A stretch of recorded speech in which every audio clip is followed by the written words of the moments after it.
and he even worked on the weekend. I thought that was crazy. I'll tell you what's crazy. I did not realize I would be foreshadowing my own life 2 decades later. Hey everyone, welcome back to the channel. Today I'm pulling back the curtain on the life of a hospitalist, essentially a doctor who works inside of a hospital. My name is Shri Jasti. I'm an internal medicine doctor in the United States, and I'm what you would call a hospitalist, admitting, treating, and then discharging patients. Stick around to hear more about what my life looks like on a day-to-day basis. When I was a middle schooler, my family and I visited a cousin who was a doctor. He had a wife and a small child, and during the time that we stayed with them, I noticed he would come home most days after 7 p.m., and he even worked on the weekend. I thought that was crazy. Stick around to hear the pros and cons of this unique schedule. Imagine this. It's a Saturday morning, and I'm stepping into the hospital at 7 a.m., ready to kick off my 7-day work marathon. My day starts with printing out a list of patients. I dive into lab results, follow up on their x-rays, CT scans. Then I start going around to each of their rooms. I'll find out from them and their nurses how their night was, to find out if any emergencies happened overnight. I do this one by one and go down my list, adjusting their treatments as needed. So let me tell you about this one gentleman who came in with a fever and shortness of breath. He was on 4 liters of oxygen in the ER. We did a chest x-ray and that showed pneumonia.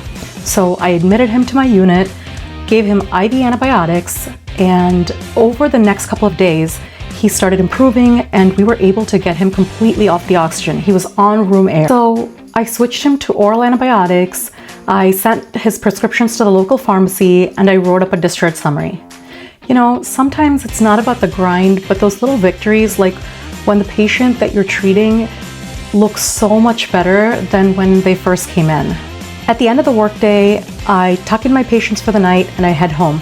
But wait, have you ever wondered what happens overnight in a hospital? Well, stick around because I'm going to tell you. We have nocturnists. These are night owls that admit patients for us overnight while I catch my Z's.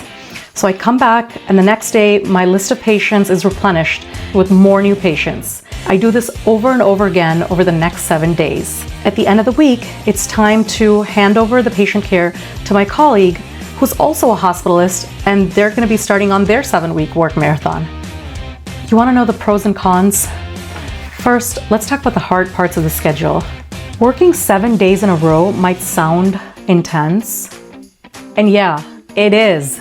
By the end of that 7th day, the physical and mental exhaustion is real.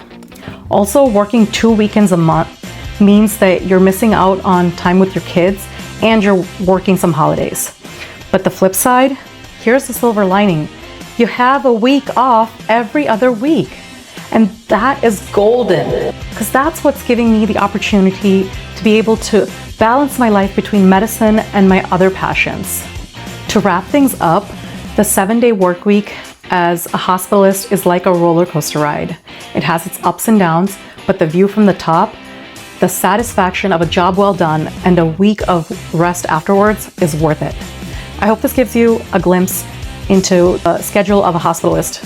See you in the next one.